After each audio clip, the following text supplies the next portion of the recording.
अस्सलाम वालेकुम नाज़रीन, आवाज़ न्यूज़ में आपको खुश आमदीद कहते हैं।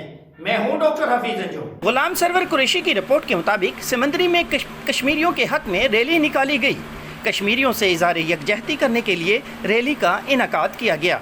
रैली डाखाना चौक से शुरू होकर मुख्तलिफ रास्तों से होती हुई DGSP चौक में इख्तिताम पजीर हुई। साबका कौंसलर शहजाद ज़िक्रिया बट ने रैली की क़ियादत की और मीडिया से गुफ्तगू करते हुए कहा कि कश्मीर हमारा है, जो कोई इसकी तरफ बुरी आंख से देखने वालों की आंखें नोच डालेंगे, कश्मीर बनेगा पाकिस्तान।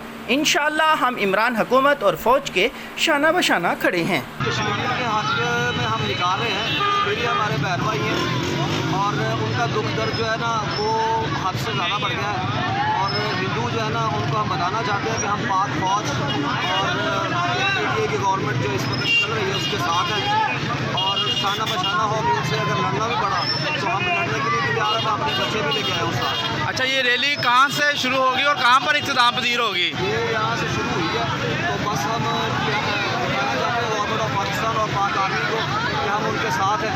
बस वहाँ तक जाएंगे और फिर। अच्छा सर, ये बताइएगा कि रैली की क़ियादत कौन कर रहा है इस वक्त? क़ियादत सारे भाई कर रहे हैं, हम सब भाई हैं और इसकी क़ियादत कोई भी नहीं कर रहा। सारे मिलजुल के हम वापस से ये यानी ये रैली सबकी क़ियादत में हो रही है। क़ियादत